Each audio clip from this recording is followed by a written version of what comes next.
할렐루야, 아멘. 금요일에 오신 여러분들을 환영하고 축복합니다. 오늘 옆에 분들을 향해서 이렇게 한번 축복했으면 좋겠어요. 올 분이 오셨군요. 네, 올 분이 오셨습니다. 빈자리가 좀 있는 것 같아요. 오늘 제가 앞에서 기도를 하면서 잠깐 둘러봤는데 와야 될 그분이 안 왔어요. 오늘 꼭 오셔야 될 분이 안 오셨어요. 우리 옆에 빈자리를 바라보면서 다음번에 꼭 그분이 오도록 여러분 말씀 들으면서 또 기도하면서 축복해 주시기를 바랍니다. 아멘. 이번 한 주도 여러분 사시면서 얼마나 많이 수고하셨어요. 저희 가정에도 또 변화가 있습니다. 저희 아내가 이제 일을 시작했어요. 그래서 이제 전일 월요일부터 토요일까지 계속 일을 하게 됐어요. 그래서 은혜죠? 네. 아닌가요? 은혜죠. 네. 가정 경제에 굉장히 큰 보탬이 되면서 네, 은혜죠. 항상 같이 언제나 집에 가면 있던 사람이 없는 빈집에 들어갈 때 그 쓸쓸함 아시죠, 여러분? 또 저희 아들을 아내가 항상 이렇게 유치원에 찾았는데 제가 가서 찾다 보면 우리 성도님들 자주 만나요. 유치원에 같이 학부모로 계시는 분들 굉장히 좋아요. 그러면서 약간 민망하기도 하지만 아내의 빈자리가 굉장히 크게 느껴지는 또 일주일이지 않았나 생각이 됩니다. 그러나 하나님이 그걸 통해서 또 저에게 많은 묵상의 시간을 또 갖게 하셨어요. 이 교역자로 교회 안에서 생활하다 보면 성도의 삶을 돌아보기 사실 쉽지 않아요. 저도 직장 생활을 십수년을 했지만 그럼에도 불구하고 이제 좀 지나가다 보니까 그 마음이 어땠는지를 잘 헤아리지 못할 때가 생각보다 많이 있는 것 같아요. 여러분 직장 생활 또 사회 생활 하시기 힘드시죠? 네, 크게 주자나자매님 아주 크게 끄덕끄덕 하셨어요. 굉장히 힘들어요. 그 사람들의 관계도 힘들고 무언가 나에게 주어진 일을 잘 해내는 것, 또 누군가에게 대가를 받고 그 대가의 만큼의 일을 할 수 있다는 것이 굉장히 쉽지 않은 일이죠. 나는 선의를 가지고 그 일을 열심히 하고 있지만 상사나 아니면 회사에서 또 직장 가운데서 나를 그렇게 평가하지 않는 것 같고 때로는 여러 사람들이 나를 힘들게 하는 그런 것들 바라보면서 참 인생의 회의가 될 때가 굉장히 많아요. 그럴 때 우리에게 필요한 것이 있습니다.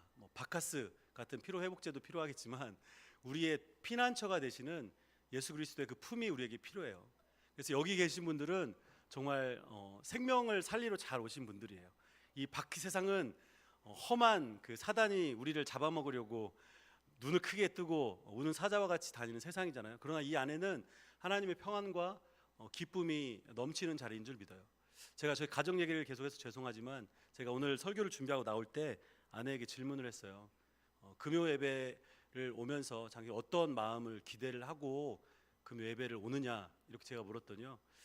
이런 대답을 제가 원했어요. 우리 남편이 설교하기 때문에 은혜 성령 충만한 그 말씀을 듣고 싶다. 이 말씀 사실 기대했어요. 그런데 일주일 동안 직장 생활하면서 지치고 힘든 그 마음을 하나님 안에서 위로받고 싶고 평안을 구하고 싶다 이렇게 얘기를 하더라고요. 그래서 제가 공감했어요. 그렇구나. 우리 성도님들도 직장 가운데서 또 사회생활하면서 힘들고 어려운 마음을 이 자리에서 얼마나 위로받고 싶을까 이 마음을 생각하면서 제 마음 한편에 굉장히 공감의 마음이 생기고 또 어떠한 위로의 마음을 여러분과 나눌까 또 고민을 하는 그런 시간이 있었습니다. 우리 여러분 자신을 한번 또 축복했으면 좋겠어요. 이 자리에 여러분 자신을 축복하면서 여러분 이름을 불러가면서 좀 민망하지만 잘했다, 잘 왔다, 또 한 주간 애썼다 자신을 잠깐 축복해 봅시다. 잘했다, 이 자리 잘 왔다, 현대 아주 잘했다.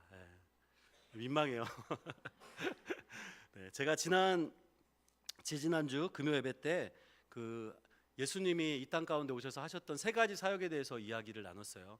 첫 번째는 하나님의 복음을 전하셨던 회개하라 천국이 가까웠다. 두 번째로 사람들의 질병들을 고치시고 귀신들을 쫓으시고 또 불완전한 삶들을 온전케 하셨던 이야기, 또 앞으로 우리가 죽으면 이제 가야 될 그 하나님의 나라에 대해서 예수님이 하셨던 일들을 쭉 이야기를 했어요.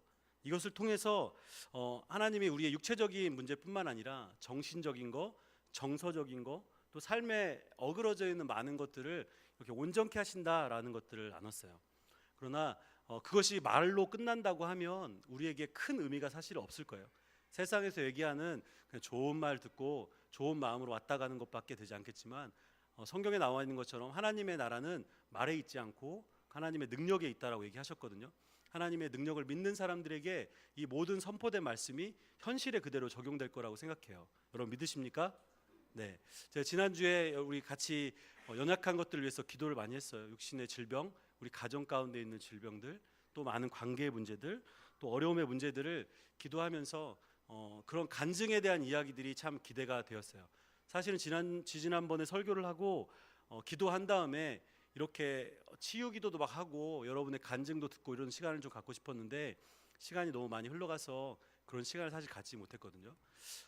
우리가 하나님이 하신 일들을 경험하고 또 체험하고 나서 우리의 입술을 가지고 그것들을 선포하고 간증하는 것이 굉장히 중요해요. 왜 중요하냐면 첫 번째는 그것이 하나님의 영광을 드러내는 일이기 때문에 그렇습니다. 그리고 우리의 나눔을 통해서 옆에 있는 사람들, 우리 성도들이 하나님이 하신 그 놀라운 일들을 바라보고 또 믿음이 굳건해지기 때문에 그래요. 그 두 가지 때문에 하나님이 하신 일들을 선포하고 나누는 것이 굉장히 중요해요. 혹시 여러분 가운데 지난 설교뿐만 아니라 우리 삶을 통해서 하나님 우리에게 행하신 그 놀라운 기적과 같은 일들 있잖아요. 육신의 질병이 나았다든지 아니면 이런 어려운 상황이 해결됐다든지 또 고통받고 있는 이런 일들이 하나님이 이렇게 해결해 주셨습니다. 한 혹시 간증이 있는 분들이 있을 텐데 혹시 잠깐 시간을 내어서 그 간증을 혹시 나눠주실 분이 계시면 그 간증을 잠깐 듣고 제 설교를 이어갔으면 좋겠어요. 네. 부끄러워하지 마시고 이것은 하나님이 간증을 제 마음에 주셨어요. 누군가 어떤 마음을 나누면 좋겠다는 마음을 주셨는데 혹시 계시다고 하면 길지 않게 자기 이야기를 잠시 나눠주고 또 하나님의 영광을 선포하는 시간이 되었으면 좋겠습니다.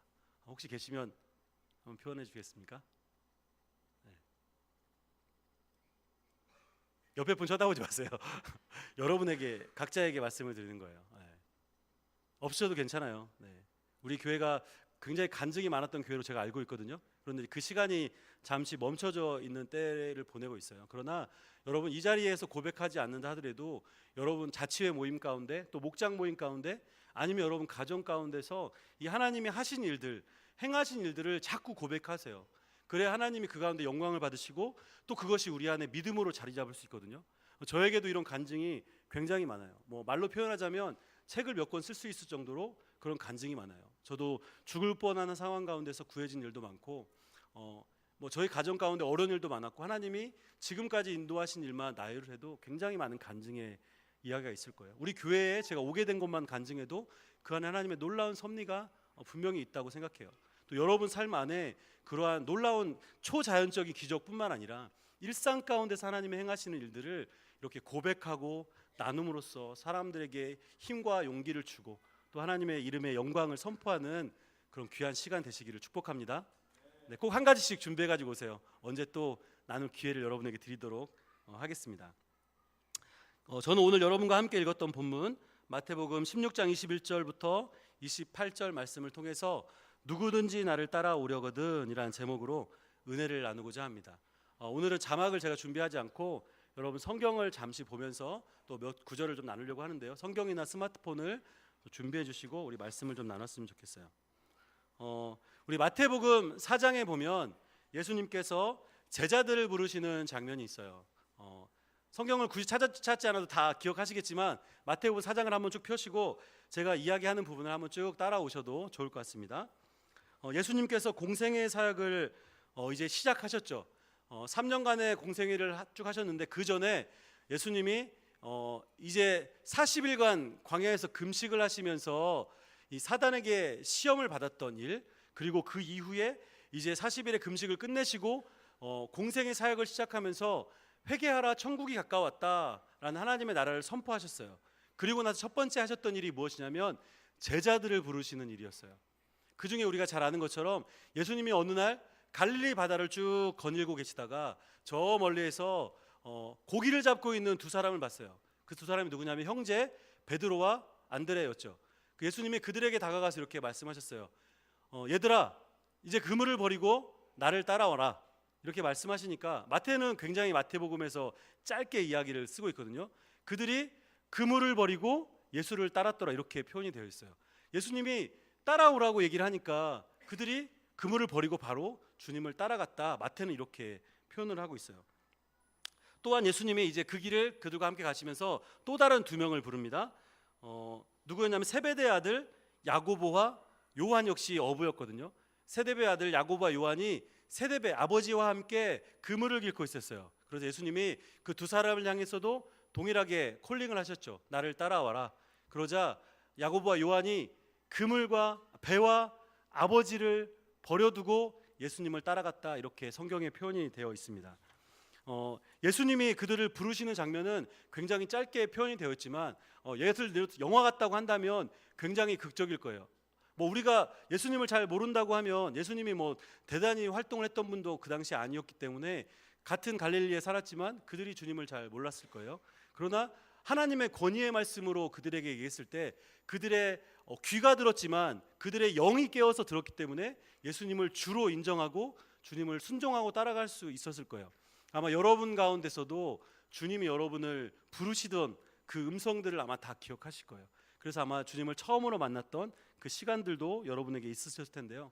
저도 그 시간이 기억이 나요. 2004년도에 제가 방황을 많이 하다가 교회에 돌아왔을 때 주님이 저를 부르셨어요. 너가 선교사로 가지 않을래? 그래서 제가 저도 모르게 그 자리에서 벌떡 일어나서 제가 하겠습니다. 그리고 선교사가 되기로 결심을 했어요. 그게 저의 소명의 부르심이에요. 구체적인 부르심이고, 물론 그 전에 더 어렸을 때 하나님 부르심이 있었지만 잘 깨닫지 못했었죠. 제자들과 마찬가지로 하나님의 부르심이 우리 가운데 있을 때 이러한 저러한 핑계들 될 거 참 많고, 우리가 현실 가운데 일을 해야 되고 그 일들을 꼭 실행해야 되지만 그 모든 것들을 포기하고 네 주님 따라가겠습니다 라는 고백이 있다는 것이 얼마나 놀라운 일인지 몰라요. 또 예수님이 마가복음 3장 13절 이하에서 제자들을 또 부르는 장면이 나와요. 우리 마가복음 3장 13절부터 19절까지의 말씀이 나오는데요, 우리 한번 찾아보겠습니다. 마가복음 3장 13절부터 19절까지입니다.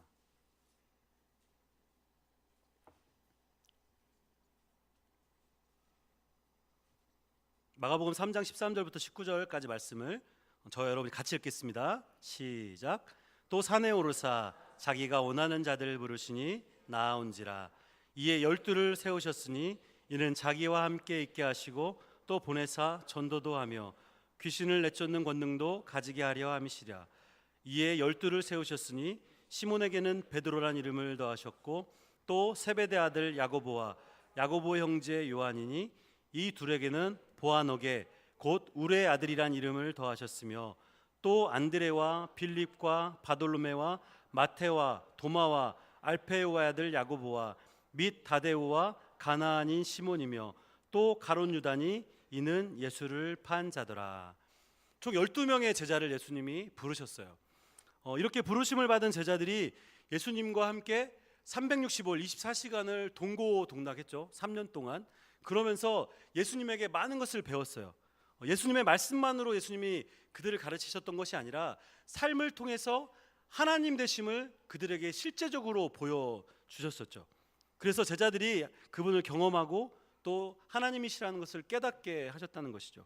우리가 앞에 얘기한 것처럼 천국 복음을 전하셨고 또 병든 자들 낫게 하는 것을 보셨고 하나님의 나라가 어떤 곳인지 그들이 미리 맛보아 알도록 예수님과 함께 동행하면서 놀라운 기적들, 지난번에 얘기한 것처럼 병 고치고 귀신들 쫓아내고 오병이어의 기적으로 5,000명, 4,000명 사람들을 먹이셨던 그 놀라우신 분이 바로 예수님이시라는 것이죠. 그러자 예수님을 이제 제자들이 조금씩 깨닫기 시작했다는 거예요. 예수님이 누굴까라고 제자들이 굉장히 많이 궁금해했을 거예요.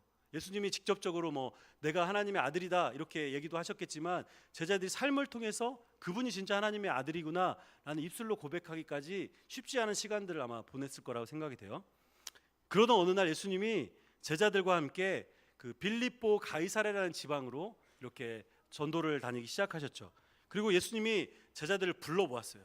이렇게 물어보셨어요. 얘들아, 사람들이 나를 누구라고 하대? 이렇게 물어봤죠. 제자들이 뭐라고 대답했습니까?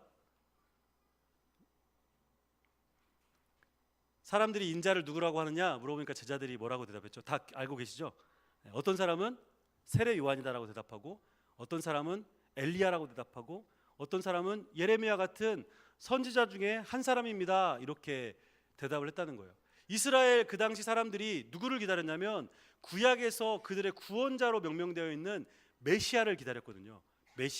메시아가 신약 시대 와서 헬라어로 그리스도라는 말이잖아요. 구원자. 그런데 그들이 예수님을 구원자라고 얘기하지 않아요. 예수님이 하시는 행동을 보면 병든 자가 낫고 하나님의 나라를 선포하고 귀신들이 쫓겨나가고 이런 것들이 구약에 수많은 선지자들이 메시아가 오면 그런 일들이 있을 것이다 라고 예언을 했음에도 불구하고 자기들이 눈으로 보고 직접 경험했는데도 불구하고 예수님을 메시아라고 얘기하지 않았어요. 세례 요한입니다, 엘리야입니다, 예레미야 같은 선지자입니다 이렇게 얘기했다는 거예요. 만약에 여러분 예수님이 지금 이 시대에 우리에게 오셔가지고 똑같은 일을 행하고 계신다고 하면 우리 중에 몇 사람이나 예수님을 메시아로 생각할 수 있을까요? 그 당시 사람들은 우리가 지금에야 이렇게 어떻게 저럴 수 있지? 라고 생각하겠지만 그 당시에는 너무나 당연한 걸 수도 있어요. 왜냐하면 메시아는 그 사람들이 생각할 때 메시아는 왕으로 오신 분이었거든요. 화려하게 왕으로 천군과 천사들과 함께 수많은 권력과 영광을 가지고 이 땅 가운데 오셔야 되는데 요즘 말로 듣지도 보지도 못했던 사람이 마구간에서 태어나가지고 사람의 아들 요셉과 마리아의 아들로 태어나서 목수 생활을 하다가 자기가 예수님이다 그리스도다 이렇게 얘기를 하니까 그 말을 믿는 사람이 사실 힘들겠죠. 그러나 그분이 말로서가 아니라 제자들과 함께 놀랍게 하나님의 일들을 성경에서 예언했던 일들을 행한 것들을 보고 그들이 하나님인 것을 깨달았어야 되는데 그러지 못했어요. 그때 예수님이 제자들에게 이렇게 물어봅니다. 그러면 너희는 나를 누구라고 생각하냐? 사람들은 나를 선지자의 한 사람으로 생각하는데 너희들은 나를 누구라고 생각하냐? 제자들이 뭐라고 대답합니까? 그 중에 예수님의 제자 중에 특별한 제자 한 사람 베드로가 위풍당당하게 저요! 앞에 나와서 얘기하는 거예요. 주는 그리스도시요 살아계신 하나님의 아들이십니다. 베드로 굉장히 무식하지만 용감한 사람이잖아요. 이렇게 얘기했을 거예요. 걸걸한 목소리로. 예수님이 베드로에게 이렇게 칭찬을 하시는 거죠. 요나의 아들 시몬아 내가 복이 있다. 이것을 알게 한 것은 혈육이 아니고 하늘에 계신 내 아버지시다. 예수님이 베드로를 칭찬하세요.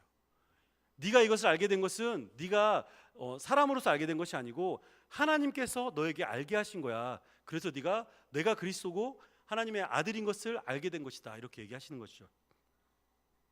그리고 예수님께서 두 가지 선물을 베드로에게 주셨어요. 첫 번째는 너를 지금부터 게바라고 할 것이다. 게바는 반석인데 그 반석 위에 내가 교회를 세울 것이다. 너를 통해서 내가 교회를 만들 것이다. 이렇게 예수님이 얘기하셨고 두 번째로 너에게 천국 열쇠를 줄 것이다. 그래서 네가 땅에서 매면 하늘에서도 매일 것이고 땅에서 풀면 하늘에서도 풀릴 것이다.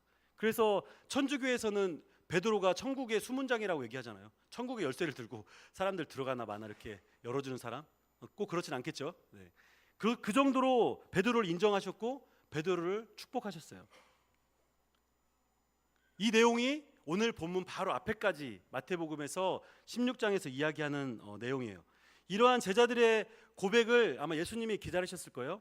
언제 동안 예수님이 제자들과 이렇게 사역을 하셨는지는 정확히 나와 있지는 않지만 예수님이 그들을 데리고 다니시면서 같이 먹고 입고 자고 하면서 이적들을 보여주시면서 이 고백을 기다리셨던 거예요. 주는 그리스도시요 살아계신 하나님의 아들이십니다. 이 말씀을 예수님이 듣고 싶었던 거예요. 그 인정을 예수님이 제자들의 입술로부터 받고 싶으셨던 거죠.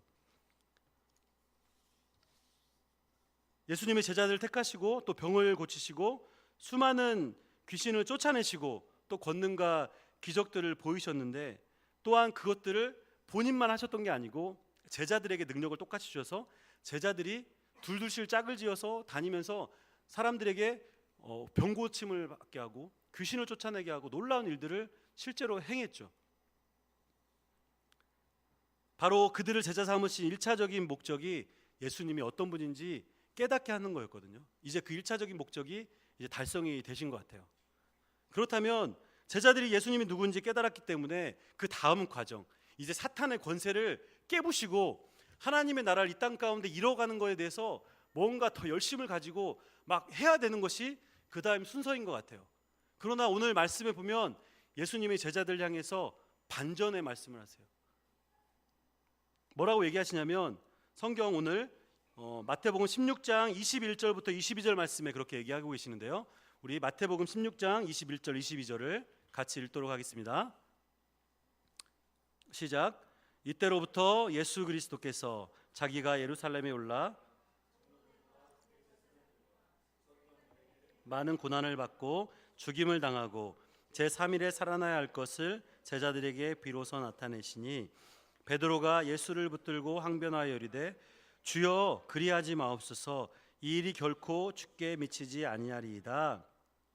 이때로부터 언제부터입니까? 제자들이 이제 준비가 되었다고 생각한 그 시점, 그때로부터 예수님이 드디어 이제 하는 예수님의 사명에 대해서 제자들에게 이야기하시기 시작한 거예요. 예수님의 사명이 무엇입니까? 예수님이 예루살렘으로 올라가게 될 때인데 제사장들과 유대인들로부터 수많은 고난과 고통을 당하시고 십자가에 달려 돌아가시고 그리고 3일 만에 부활하실 것이다라는 이야기를 제자들에게 풀어서 이제 설명을 시작하시는 거예요.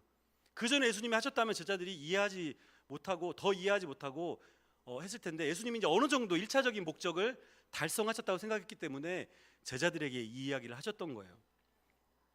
앞서 이야기한 것처럼 주님께 칭찬을 받고 큰 선물을 받게 된 그 제자 베드로가 예수님의 이 말씀을 듣고 적극적으로 예수님께 대응을 하면서 이야기를 하는 것이죠. 22절에 보면 예수님을 붙들고 항변하여 이르되 주여 그리마옵소서 이 일이 주께 미치지 아니하리다 이렇게 얘기해요.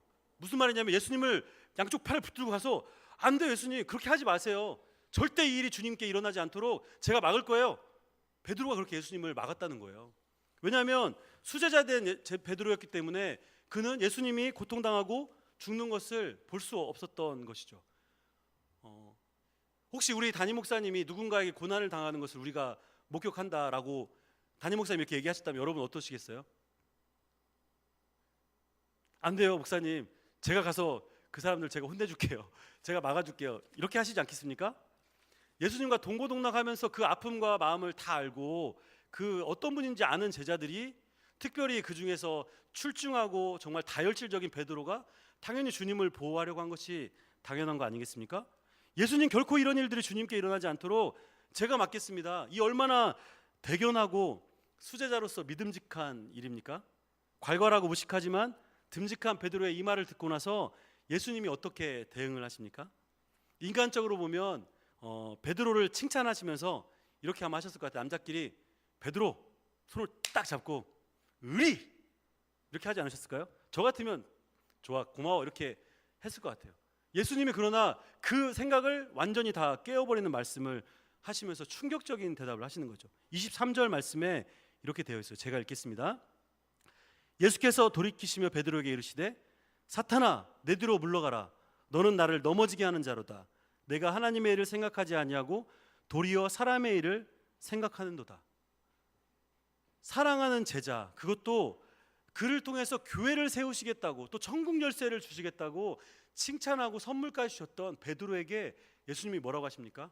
사탄아 뒤로 물러가라 이렇게 얘기해요. 얼마나 베드로가 충격적이었겠어요? 예수님이 자기를 칭찬하고 이렇게 높여주셨을 때가 바로 얼마 안 됐는데 자기가 예수님을 보호하려고 했던 그 상황도 생각하지 않으시고 사탄이라니 제자에게 사탄이라니 이 말을 듣고 제자가 얼마나 베드로가 마음이 아팠을까요? 예수님이 베드로를 보고 넘어지게 하는 자다 이렇게 말씀하셨을 때 그 영어 단어가 스텀플링 블럭이라고 돼 있어요. 이게 뭐냐면 거침돌, 걸림돌이라는 표현이 되는데 주저하게 만들고 망설이게 한다라는 뜻이에요. 그러니까 예수님도 우리가 나중에 예수님이 겟세마네 동산에서 이 잔이 내게서 할 수만 있으시거든 지나가게 해주십시오라고 고통을 표현하셨잖아요. 예수님도 이미 자기의 고통이 얼마나 크고 이것이 할 수만 있다면 자기에게서 지나가시기를 구하셨을 만큼 고통스러워하고 계셨거든요. 근데 베드로가 그렇게 얘기하니까 얼마나 마음이 혹시라도 자기가 그 마음에 걸려 넘어져서 인류를 구원해야 되는 그 사명이 혹시라도 미혹될까 얼마나 걱정하셨겠어요. 그리고 그 이면에 있는 베드로가 아닌 그 자기를 넘어뜨리려고자 하는 그 사탄의 그 괴략을 예수님이 대적하시면서 얘기하셨다는 거죠. 이 사탄을 꾸짖으셨던 장면이 마태복음에 또 나오죠. 40일간 금식하시고 나서 3가지 시험을 당하시고 마지막 시험에 이제 사단이 예수님을 시험하셨을 때 예수님이 한 번 더 이렇게 얘기하세요. 사탄아 물러가라 기록되었으니 주 너의 하나님께 경배하고 다만 그를 섬겨라 이렇게 얘기하시고 사탄을 물리치시잖아요. 마치 그렇게 사탄을 꾸짖으셨던 것처럼 베드로의 생각을 꾸짖으셨어요. 왜냐하면 하나님의 계획 예수님이 이 땅 가운데 오신 하나님의 사명을 생각하지 않고 단지 인간적인 예수, 인간적인 그 사람에 대한 마음, 그것만 생각했던 베드로를 예수님이 꾸짖으셨다는 것이죠. 제자들은 예수님이 어떤 분인지 대해서 주님과 매일 동고동락하면서 많이 깨달았다고 제가 앞에도 말씀을 드렸어요. 근데 그분을 메시아라고 고백을 했지만 여전히 그들은 진정한 주님의 메시아의 사명을 잘 이해하고 있지 못했던 것 같아요. 메시아는 무엇이냐면 앞에 얘기한 것처럼 죽음을 당하지 않고 왕으로 와서 나중에 천군 천사를 데리고 와서 이 악한 사람들을 다 멸하고 그곳에 하나님의 나라를 세우는 것이 메시아다, 이렇게 생각을 했을 거예요. 그러나 연약하게 사람들에게 핍박받고 수치를 당하고 그 십자가에 달려 죽을 수밖에 없는 사람이 메시아라고는 생각할 수 없었다는 것이죠. 구약의 수많은 말씀을 통해서 예언했던 메시아가 바로 그들 옆에 계셨던 예수님이신데 여전히 그들은 예수님을 단지 세상의 왕으로밖에 생각하고 있지 않았다는 것이에요. 주님은 이런 제자들의 상황을 다 아셨죠. 그리고 다시 예수님을 따를 수 있는 참 제자됨의 삶이 어떤 것인지 그 이하의 말씀을 통해서 그들에게 이야기하고 있어요. 오늘 본문 마태복음 16장 24절부터 25절의 말씀에 그 참된 제자의 길을 이야기하고 있는데요. 저 여러분 함께 읽겠습니다. 24절부터 25절 말씀입니다. 시작. 이에 예수께서 제자들에게 이르시되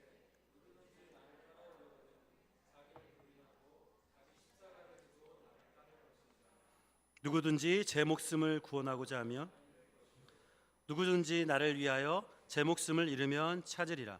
예수님을 따르려면 두 가지를 감당하기로 결심을 해야 된다는 거예요.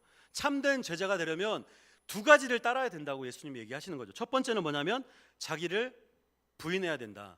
두 번째는 자기 십자가를 지고 예수님을 따라야 된다라는 것이죠. 자기를 부인한다는 것은 무엇입니까? 자기를 부인한다는 것, 나는 내가 아니야, 이렇게 얘기하는 것, 문자상으로 그게 자기를 부인하는 거잖아요.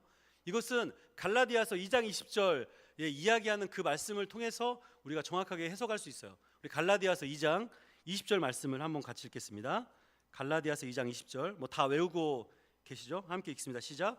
내가 그리스도와 함께 십자가에 못 박혔으니 그런즉 이제는 내가 사는 것이 아니요 오직 내 안에 그리스도께서 사시는 것이라. 이제 내가 육체 가운데 사는 것은 나를 사랑하사 나를 위하여 자기 자신을 버리신 하나님의 아들을 믿는 믿음 안에서 사는 것이라. 자기 부인이 무엇이냐면 예수님의 그 십자가에 나의 손과 나의 발을 받고 주님의 길을 따라가는 거예요.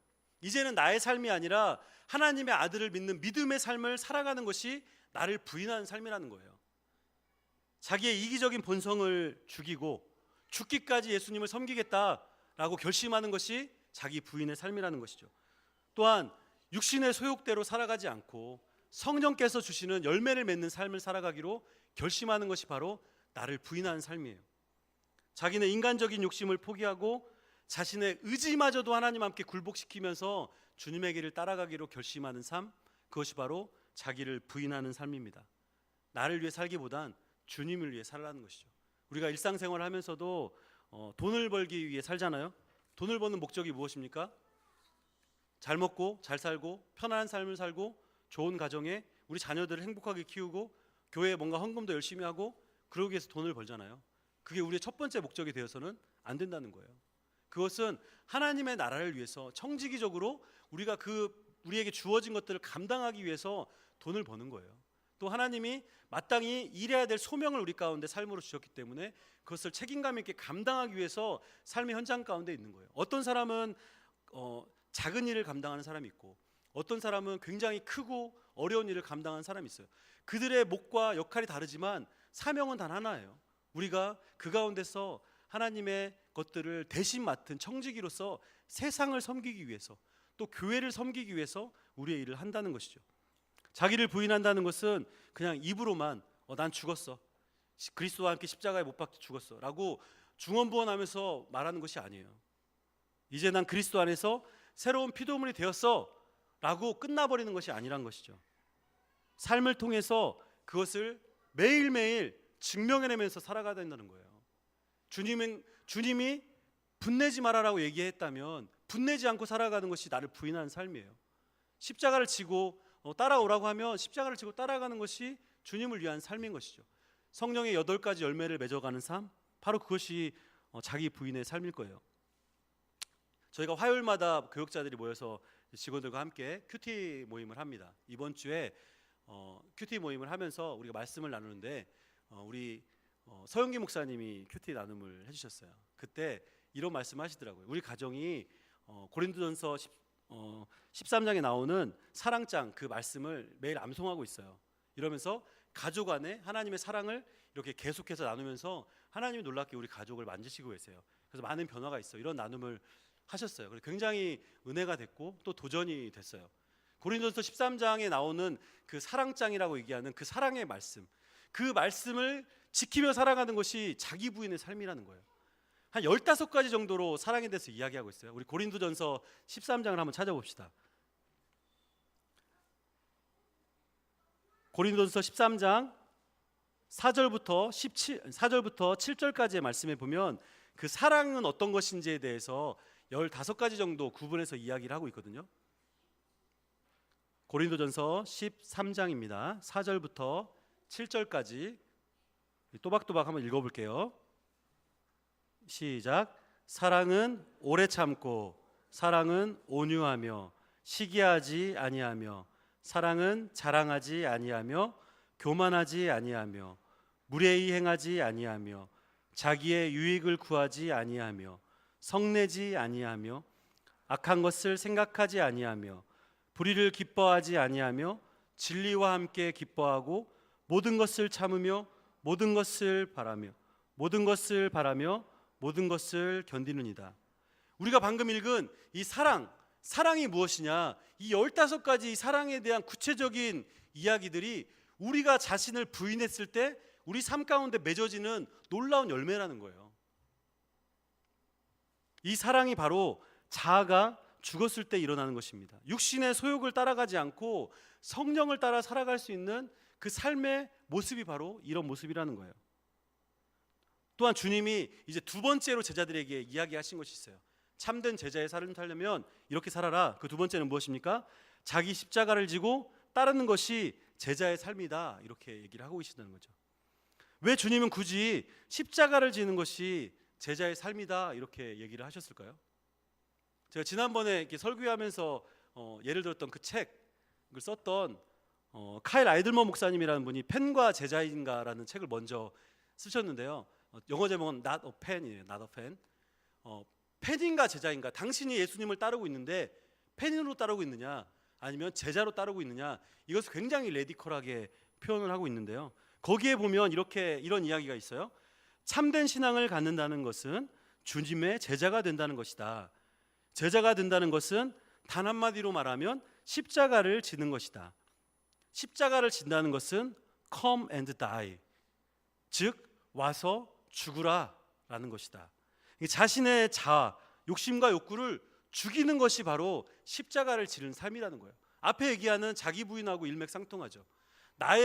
내가 원하는 것들, 내가 하고자 하는 것들을 앞세우지 않고 주님이 원하는 것들, 하나님이 나를 통해서 하고자 하시는 그 사명을 따라가는 삶이 십자가를 지고 살아가는 삶이라는 거예요. 십자가는 무엇입니까? 십자가는 처형도구예요. 처형도구. 로마 시대 때 죄인들을 처형하기 위해서 여러 가지를 썼는데 그 중에서 가장 비참하게 사람을 죽이는 것이 바로 십자가 처형이었어요. 한 번은 로마 병사들이 그 이스라엘 사람들 다 죽일 때 불러다가 한 십자가를 2,000개를 이렇게 세워놓고 2,000명을 못 박았던 적도 있다고 그 역사에 나오더라고요. 그만큼 십자가 사형은 굉장히 잔인한 사형입니다. 피를 다 흘려서 죽을 때까지 그대로 놔두고 그 고통을 다 당하도록 만드는 것이죠. 그런데 그 십자가 녹슬어버린 그 못으로 손과 발을 못질하면서 죽기까지 만드는 것, 그 십자가의 고통을 왜 예수님이 우리에게도 그 형틀을 메고 나를 따라오라 이렇게 얘기하는 것일까요? 기왕이면 조금 더 아름다운 일들도 많을 텐데. 아이들먼 목사님이 또 이렇게 이야기를 했어요. 팬은 와서 환호하다가 사라져버리는 사람인데 제자는 와서 자신을 죽이고 섬기는 사람이다 이렇게 얘기를 했어요. 팬은 인기 있는 사람이 있으면 우르르 몰려와서 그 사람을 막 추종해요. 따라요. 막 물량공세도 막 하면서 따라요. 그러다가 좀 인기가 시들해지거나 자기의 뜻과 맞지 않으면 쉽게 돌이키죠. 그러나 제자는 어떤 사람입니까? 그럼에도 불구하고 어떤 상황과 환경에도 상관없이 그분을 따라가는 것, 스승을 따라가는 것이 제자잖아요. 우리가 그런 제자의 삶을 살고 있는지 팬의 삶을 살아가고 있는지 생각해 봐야 될 일이죠. 예수님이 수많은 기적을 행했을 때 성경에 보면 수천 명의 사람들이 예수님을 따랐어요. 우리 오병이어만 봐도 그렇잖아요. 남자만 합쳐가지고 5천 명, 7천 명의 사람들이 4천 명의 사람들이 와서 먹었잖아요. 그만큼 구름대처럼 예수님을 추종했는데 이제 놀라운 초자연적인 일들을 바라보면서 예수님을 환호했는데, 그리고 지구 끝까지라도 주님을 쫓아갈 것처럼 따라갔는데 예수님이 채찍 맞고 십자가에 달리게 되니까 그 사람들이 다 도망가 버린 거예요. 심지어는 예수님을 따랐던 12제자 중에서도 많은 사람들이 예수님이 붙잡힌 현장에서 다 도망갔고, 수제자라는 베드로도 예수님을 알지 못한다라고 3번이나 부인했던 거죠. 여러분, 제자들만의 삶입니까?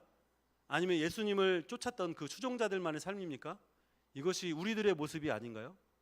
때로는 주님을 찾으면서 우리 생활이 풍족하고 무언가 만족감이 있을 때는 할렐루야, 주님이 하셨습니다 라고 고백하면서 우리 가운데 고통이 있거나 또 어려운 삶을 찾아가야 되는 자리에 있을 때 우리가 제자가 되기보단 팬의 모습으로 주님을 외면하려고 하는 마음이 있지는 않았습니까? 로마서 6장 6절에 이렇게 표현이 되어 있습니다. 제가 읽겠습니다. 우리가 알거니와 우리의 옛사람이 예수와 함께 십자가에 못 박힌 것은 죄의 몸이 죽어 다시는 우리가 죄에게 종노릇하지 아니하려 함이니. 우리가 예수와 함께 십자가에 못 박힌 이유가 무엇이냐? 다시는 이 죄의 몸을 죽여서 다시는 죄인 된 삶을 살아가지 않고 주님을 따라가는 삶을 살기 위해서 십자가를 지는 것이다라고 얘기하고 있다는 거예요. 우리는 고난과 수치의 상징인 그 십자가 대신에 뭔가 보석을 만들어서 귀걸이를 하고, 보석을 만들어서 목걸이를 하고, 팔찌를 하고, 우리 차에 십자가를 붙이고, 우리 가정에 십자가를 붙여놓으면서 마치 우리가 거룩한 사람인 것처럼, 믿음이 대단한 사람인 것처럼 이렇게 표현하고 살아가진 않습니까? 그러나 이면에 우리 삶의 모습을 돌아보면 정말 믿음이 없어서 주님이 시험이 나타났을 때, 정말 그 불이 나타났을 때 지푸라기가 타듯이 그냥 훅 타서 없어지는 그런 연약한 믿음을 갖고 있지는 않습니까? 사도 바울도 고린도 성도와 갈라디아 성도에게 제자로 살아가기로 결심한 자신의 삶에 대해서 이렇게 고백했어요. 우리 먼저 고린도전서 2장 2절을 한번 찾아보겠습니다. 고린도전서 2장 2절 말씀입니다.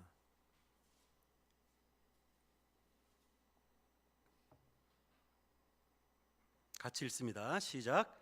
내가 너희 중에서 예수 그리스도와 그가 십자가에 못 박히신 것 외에는 아무것도 알지 아니하기로 작정하였음이라. 또 갈라디아서 6장 14절에도 사도 바울이 주님의 십자가를 지는 그 자기의 고백을 이렇게 얘기하고 있어요. 갈라디아서 6장 14절 말씀입니다.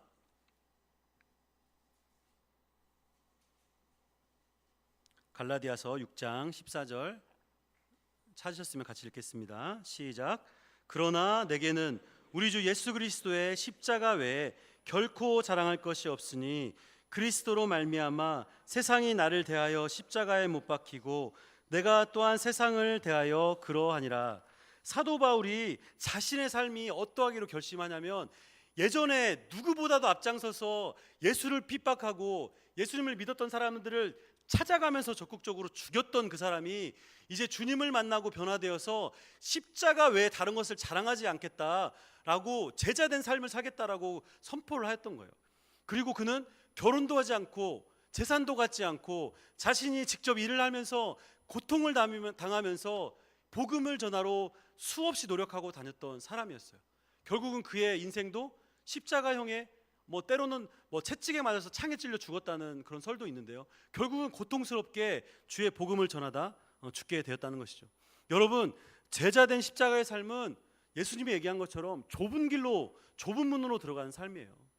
우리 안에 넓은 길로 들어가는 삶이 아니라는 거예요. 우리 마태복음 7장과 누가복음 13장에 그 이야기가 나와 있는데요. 제가 읽어드리겠습니다. 마태복음 7장 13절에 이렇게 되어 있어요. 좁은 문으로 들어가라.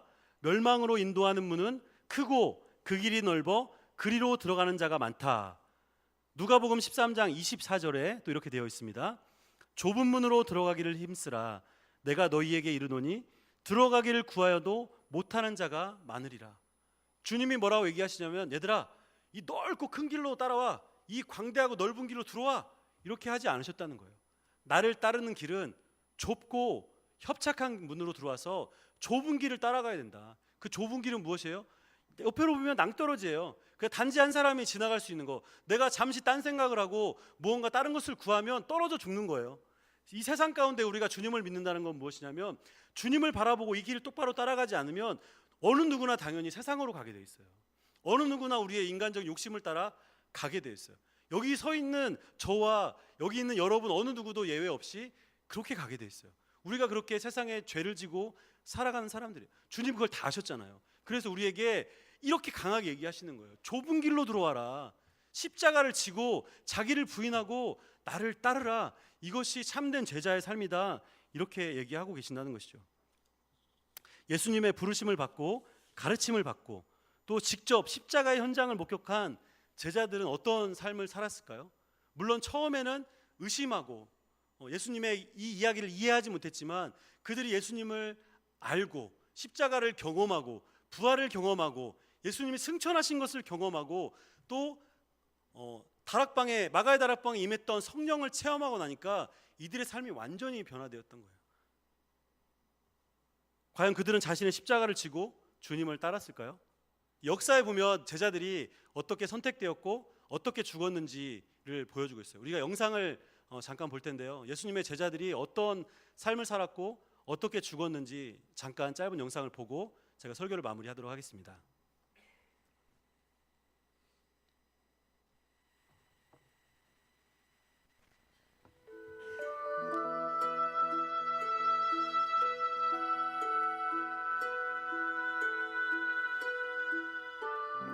Associating with Jesus is a dangerous decision.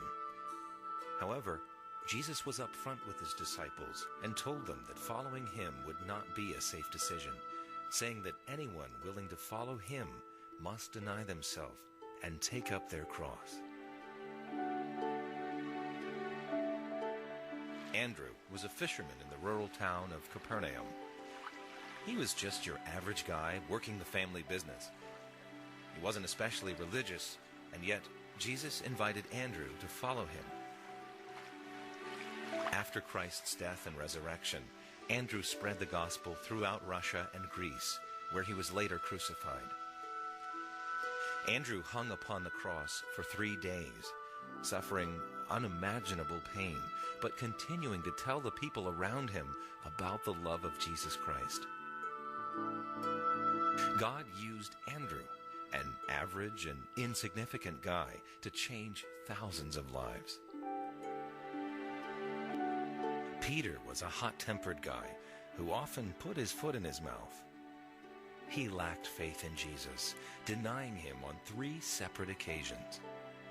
However, God transformed Peter into a man so full of faith that on some occasions, the mere casting of his shadow upon the sick was enough to bring about miraculous healing. Peter fearlessly proclaimed the gospel to everyone, Jew and Gentile. While in Rome, he had the choice to avoid crucifixion and go into hiding. Instead, he chose to surrender himself and was crucified by Emperor Nero. Peter asked to be crucified upside down because he didn't consider himself worthy to be crucified in the same position as his Lord. God transformed Peter from a volatile man of little faith into a man of such faith and courage that he willingly went to his death to glorify God.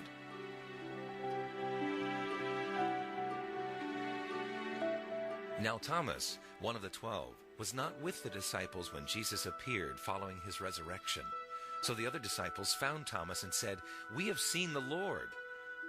But he said to them, "Unless I see the scars in his hands and put my finger where the nails were, I will not believe it." A week later, Jesus came and stood among the disciples and said, "Peace be with you." Then he said to Thomas, "Put your finger here. See my hands? Reach out your hand and put it into my side. Stop doubting and believe." Thomas fell to his knees and said, "My Lord and my God." Thomas went on to preach the gospel throughout Persia. From there he traveled to India, where he died a martyr. God changed Thomas's heart from one riddled with doubt to one filled with faith and trust in God, even until the very end. Like Thomas, all of those who were most intimately associated with Jesus became martyrs and remained, by God's grace, faithful until their cruel deaths.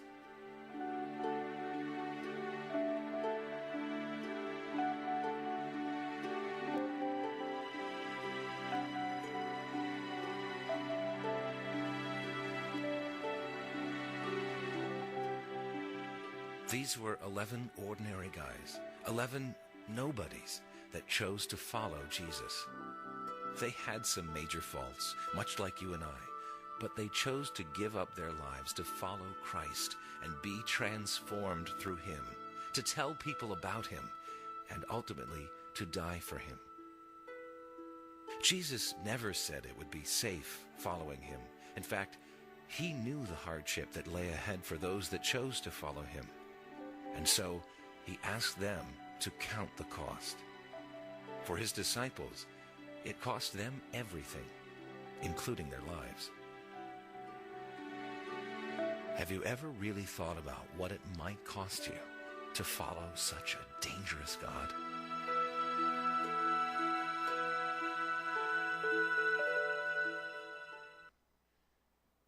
네, 영상에 보신 것처럼 예수님의 제자들은 평범한 삶으로 결코 살지 않고 또 죽음 역시도 평범하게 죽지 않았어요. 혹시 영상을 보시면서 이런 마음이 드신 분이 있을지 몰라요. 그러면 나도 가서 저렇게 죽어야 되나? 그런 두려움을 혹시 가지고 계신 분이 계실 수 있어요. 여러분, 하나님은 각자에게 다 사명을 다 주셨어요.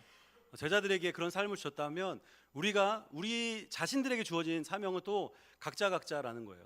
여러분의 삶의 현장에서 여러분이 어떤 사명을 가지고 살아가야 되는지, 또 여러분이 있는 가정에서, 또 직장에서, 또 교회에서 어떤 사명을 살아가고 가야 되는지는 누구보다 여러분들이 잘 아실 거라는 것이죠. 예수님의 지상에서의 삶을 이제 요약하자면 결국 제자를 만드시는 삶을 사셨던 거죠. 그리고 우리에게도 동일하게 제자가 되고 제자를 삼아라, 이렇게 얘기하고 계신다는 거예요. 예수님이 마태복음 28장에 승천하시면서 이제 제자들을 향해서 이렇게 마지막 지상 명령을 내리셨습니다. 그러므로 너희는 가서 모든 민족을 제자로 삼아 아버지와 아들과 성령의 이름으로 세례를 주고 내가 너희에게 분부한 모든 것을 가르쳐 지키게 하라. 볼지어다 내가 세상 끝날까지 너희와 항상 함께 있으리라. 예수님이 결국은 승천하시면서 마지막으로 하셨던 것이 무엇이냐면 제자를 삼아라였어요. 그리고 제자가 되어라였어요. 왜냐하면 성령께서 하나님이 우리와 늘 함께 하시기 때문에 가능하다라고 얘기하셨던 거죠. 주님은 오늘도 참된 제자를 찾으시고 계세요. 자기를 부인하고 자기 십자가를 지고 주님을 따를 사람을 찾고 계신다는 것이죠. 여러분, 우리가 오늘 말씀을 들으면서 우리 자신의 삶을 좀 돌이켰으면 좋겠어요.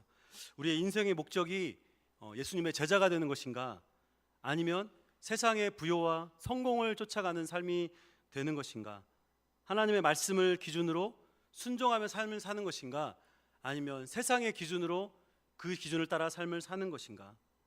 어려운 때를 우리가 지금 살아가고 있어요. 우리 각자에게 주어진 삶이 결코 만만치 않고 무겁고 또 해야 될 일이 너무 많고 또 고통스럽고 고난에 처한 일들이 우리 안에 너무 많아요. 이루고 싶은데 이루지 못한 일들이 너무 많고 또 이유를 알 수 없는 각각 고난 때문에 고통스러워하는 모습이 우리 안에 너무 많이 있어요. 지금 있는 그 자리에서 벗어나고 싶어서 발버둥을 칠 때가 우리 안에 많이 있다는 것이죠. 주님은 이 모든 상황을 통해서 그럼에도 불구하고 우리가 주님의 제자로 살 것을 결단하기를 원하세요. 이것이 단지 그냥 말로써 끝나는 것이 아니라 우리 삶을 통해서 매일매일 그 제자가 됐다는 것을 증명하면서 살아가기를 원하신다는 것이죠. 오늘 우리가 이제 간절히 기도해야 될 것은 우리 인생의 성공을 위해서 기도하는 것을 잠시 내려놓고 주님의 제자가 되는 삶을 살아갈 수 있도록 다시 한번 기도했으면 좋겠어요. 어떠한 단계를 거쳐서 교회에서 성경 공부를 통해서 제자를 만들어가는 것이 아니에요. 어디 교회에서 제자 양육 프로그램이 좋다고 해가지고 우리 교회에 가져온다고 해서 교회 안에 제자가 양성되지 않아요. 그렇다고 하면 모든 사람들이 이미 제자가 다 됐어야 돼요. 그렇다면 이제 교회가 기독교가 개독교라는 소리를 듣지 않아야 되고 이미 사람들이 교회 안에 수없이 몰려와서 주님 안에서 회개하고 새로운 삶을 살아가야 되는 것이 너무나 당연한 거예요. 그러나 우리는 어떻습니까? 여전히 힘이 없고 능력이 없고 세상을 이기지 못하고 세상 가운데 동일하게 색깔 없이 세상 사람들과 똑같이 살아가고 있는 우리의 모습을 보면 개탄스럽고 정말 가슴을 치며 회개해야 될 일이 아니겠습니까? 우리를 부르신 주님께서 우리를 보호하실 거예요. 그리고 제자들을 부르신 다음에 절대 그냥 내보내시지 않았거든요. 그들에게 권세를 주셨어요. 예수님이 하셨던 권세, 병을 고치고 귀신을 쫓고 또 하나님의 나라를 설교할 수 있는, 전할 수 있는 놀라운 권세를 우리에게 동일하게 주셨거든요. 그래서 그들을 제자로 보내셨어요. 여러분, 동일하게 오늘도 기도하는 사람에게 주님이 성령을 주세요. 그래서 우리의 삶을 변화시키고 무기력하고 이유를 알 수 없는 그런 삶 가운데 그저 그렇게 하루를 살아가고 있는 인생들이 있다면 그 명확한 목적을 주님이 기도 가운데 깨닫게 해주실 거예요. 그게 주님이 우리에게 하실 일이에요. 성령이 바로 그렇게 깨닫게 하시는 분이시거든요. 오늘 우리가 주님 앞에 간절히 기도해야 되는 것은 우리 인생의 성공과 부요가 절대 아닙니다. 진정한 주님의 제자로 살기 위해서 우리 자신을 부인할 수 있는 능력, 또 그 십자가를 지고 우리 각자에게 맡겨준 십자가를 지고 주님을 따라갈 수 있는 그 강한 믿음이 우리 가운데 있기를 주님이 원하신다는 것이죠. 이것이 우리가 살 길이고 이 마지막 때에 주님이 우리에게 원하시는 거예요. 마지막 날에 주님이 그 심판대에서 우리를 부르시고 우리 각자들에게 이렇게 말씀하셨으면 좋겠어요. 잘했다, 착하고 충성된 종아, 너가 작은 일에 충성하였으니 이제 나의 잔치에 참여하여라. 그래서 천국의 문을 활짝 열어주시고 우리를 영원토록 주님과 같이 살게 하시는 그 놀라운 자리로 우리를 초청해 주셨으면 좋겠어요.